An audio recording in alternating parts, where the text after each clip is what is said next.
comprendre le calcul de fraction en 3 minutes, ou presque. Le mieux pour tout comprendre sur le calcul de fraction, c'est de partir d'un exemple. On va prendre le calcul suivant. A est égal à moins 3 quarts plus 8 sur 21 divisé par 6 septièmes. Cet exemple va nous permettre de revoir toutes les règles pour mener à bien les calculs numériques. Il est très important de connaître ces règles et de les mettre en pratique jusqu'à ce que cela devienne un réflexe. Ce type de calcul vous suivra durant toute votre scolarité. Revenons à un autre exemple. On voit là qu'il y a 3 fractions avec 2 opérations, une addition, une division. La première question à se poser, c'est par où est-ce que je dois commencer? Eh bien, il faut se rappeler de la règle de priorité. On commence par calculer les multiplications et les divisions, et ensuite les additions et les soustractions. Donc ici, il faut commencer par 8 sur 21 divisé par 6 septièmes. Oui, il s'agit bien d'une division entre deux fractions, mais pas de panique, il suffit de se rappeler que diviser par une fraction, ça revient à multiplier par son inverse. Donc pour résumer, 8 sur 21 divisé par 6 septièmes est en fait égal à 8 21e fois 7 sixièmes.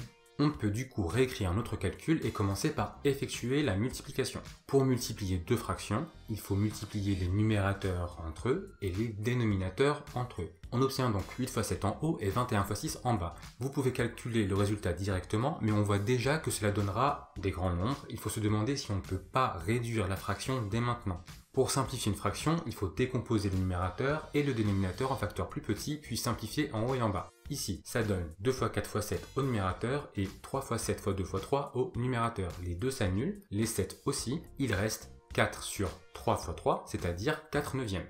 Il reste alors à calculer moins 3 quarts plus 4 neuvièmes qui est une addition.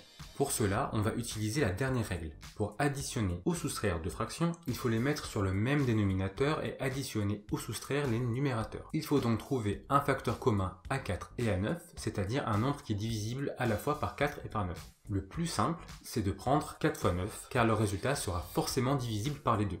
Du coup, dans la première fraction, puisqu'on multiplie le dénominateur par 9, il faut aussi multiplier le numérateur par 9. Et pour la deuxième fraction, il faut multiplier le numérateur et le dénominateur par 4. Cela donne moins 27 et 4 fois 4 qui est égal à 16, le tout sur 36. Enfin, le résultat est donc moins 11 sur 36. À la fin, il faut se demander si on ne peut pas simplifier le résultat. Ici, au numérateur, 11 est un nombre premier et 36 n'est pas divisible par 11, donc la fraction est irréductible. Voilà, avec un seul calcul, nous avons revu toutes les notions. Jetons de nouveau un coup d'œil aux 5 règles. Règle numéro 1. On calcule d'abord les multiplications et les divisions. On calcule les additions et les soustractions dans un second temps. Lorsqu'il y a une parenthèse, on applique d'abord cette règle à ce qu'il y a dans la parenthèse. Règle numéro 2, diviser par une fraction revient à multiplier par son inverse. Règle numéro 3, lorsqu'on multiplie deux fractions, les numérateurs se multiplient entre eux et les dénominateurs se multiplient entre eux. Règle numéro 4, pour simplifier une fraction, il faut diviser le numérateur et le dénominateur par le même nombre, jusqu'à ce qu'on ne puisse plus le faire. Cela revient à décomposer en facteurs plus petits et simplifier. Règle numéro 5, lorsqu'on additionne ou soustrait deux fractions, il faut mettre les deux fractions sur le même dénominateur et effectuer l'addition ou la soustraction des numérateurs.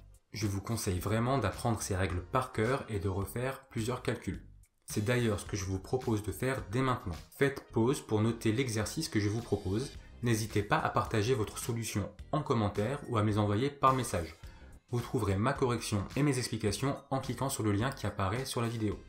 Pour plus d'explications sur toutes les autres notions du programme, des exercices corrigés et tout ce qu'il faut savoir sur l'orientation, abonnez-vous à ma chaîne YouTube, mon compte Instagram et ma chaîne Facebook. À très bientôt.